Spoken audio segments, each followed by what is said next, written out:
MMA, votre premier réseau social d'assurance, vous présente la revue de presse de Jean-Pierre Corbel.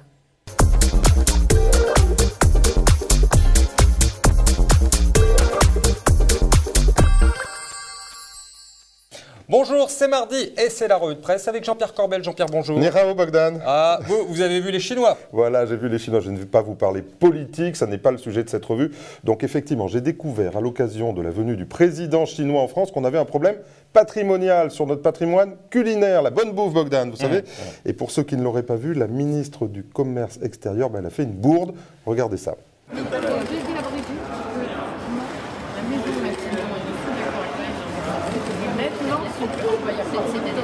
Non, à l'Élysée, c'est pas du tout. Non, c'était Et voilà, et je ne pouvais pas ne pas vous passer ça. Ça n'est pas un poisson d'avril, Bogdan. C'est quand même 18 milliards, non? Et oui, mais 18 milliards, c'est poisson d'avril, Bogdan. Ah, oui, parfaitement. Parce qu'en réalité, on rentre là-dedans ce qu'on avait signé depuis 6 mois et ce qu'on va peut-être signer dans les 6 mois à venir. En tout cas, notre déficit commercial, il est majeur avec la Chine. Regardez cet article dans le Huffington Post. C'est pas facile à dire, ça. Paris a une part de marché de 1,2% avec la Chine, quand Berlin a 4 fois plus. Berlin qui veut réaliser en 2015 280 milliards d'euros d'échanges. Et pendant que nous cirions les pompes de l'empereur et de l'impératrice de Chine, eh bien les Anglais, eux, pragmatiques, ils signaient le contrat du siècle. Écoutez Marc Fiorentino. Londres a emporté hier, pendant ce temps-là, une bataille décisive et la guerre sur le yuan. Lundi prochain, tenez-vous bien, la Bank of England et la Banque centrale chinoise signeront un accord qui fera de Londres le centre international de la compensation du yuan. C'est important ça. Le yuan, vous le savez, il est déjà 9e devise traitée dans le monde. Ça va être une des 3 premières devises dans les années qui viennent. Une gigantesque monnaie de référence et tout passera par Londres. Donc on nous ment, mon Jean-Pierre. Et on nous ment, et en Europe, ça va pas fort. On tire un peu la couverture chacun de notre côté, parce qu'en réalité, on a la trouille de la déflation. Et Mario Draghi essaye d'utiliser son pouvoir des mots, mais je suis pas sûr que ça marche. Regardez cet article dans Les Échos. Il dit être prêt à prendre des mesures supplémentaires si l'inflation ne retrouvait pas des niveaux plus élevés, alors que certains observateurs pensent qu'il y a un risque de déflation en Europe. Déflation, le mot est lancé, Bogdan. Et il court toutes les rédactions. Et oui, ça n'est qu'un début. Regardez cet article dans l'Expansion qui fait 10 pages sur le sujet quand même, ça n'est pas rien. Et pour comprendre, eh bien, il faut que je vous montre ce cercle vicieux. Alors regardez bien, recul des prix, hausse des taux réels, et oui, des taux à 3%, ils semblent élevés, mais en réalité, ils font 4 fois l'inflation. Baisse de l'investissement, réduction des coûts et des salaires, baisse de la consommation et attentisme pour l'investissement. En fait, les gens attendent pour investir, effectivement, et donc pression sur les vendeurs qui doivent baisser les prix. CQFD, c'est un cercle vicieux et il est très difficile d'en sortir quand on y est entré.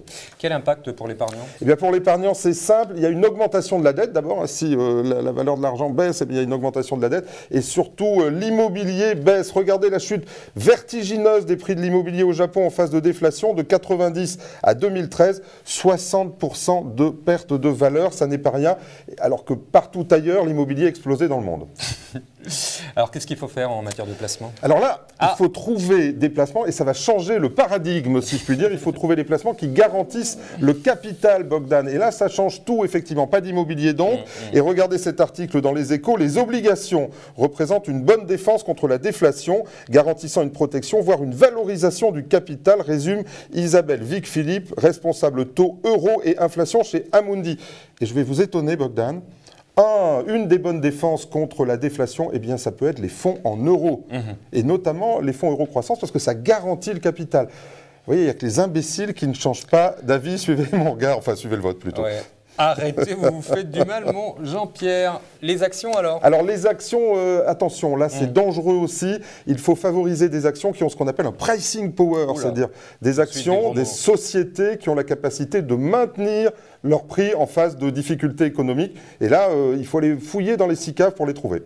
Et le flop de la semaine? Et oui, un flop fiscal, Bogdan, cette semaine. Regardez cet article dans Les Échos. On n'avait pas bien vu ça, mais le nouvel abattement applicable aux plus-values sur actions est également applicable aux moins-values.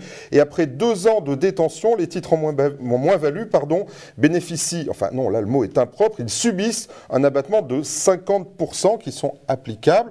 Alors, on n'avait pas bien vu ça. Il y avait des gens qui avaient accumulé des moins-values dans les périodes de crise. Et ces moins-values, elles vont fondre avec les abattements. Ça, c'est machiavélique, on peut le dire. Ouais, ça fait pas rire. Bon, allez, pour terminer quand même. un petit Juste mot pour rire. Oui. Alors, figurez-vous que pendant la crise, eh bien, il y a des placements atypiques qui reviennent sur le devant de la scène, et notamment les vaches laitières. Vous voulez une vache, Bogdan? Alors, regardez cet article dans le Figaro.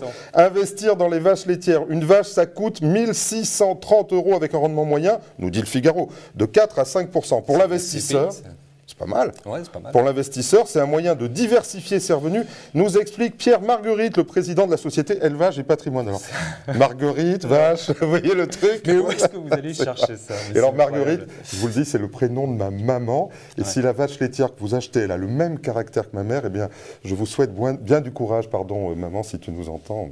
Jean-Pierre, merci beaucoup. C'était un plaisir. Et vous savez, Bogdan, oui. La semaine prochaine, je suis en vacances, figurez-vous. Ah, mais vous pouvez être là, on fera la revue en duplex. Merci Jean-Pierre. Et je vous promets que ce sera un grand moment de télévision, parce que quand Jean-Pierre n'est pas là, les souris dansent. Voilà. Quant à moi, je vous donne rendez-vous donc mardi prochain. D'ici là, gardez-vous bien. Moi, je crois que c'est le chat qui danse.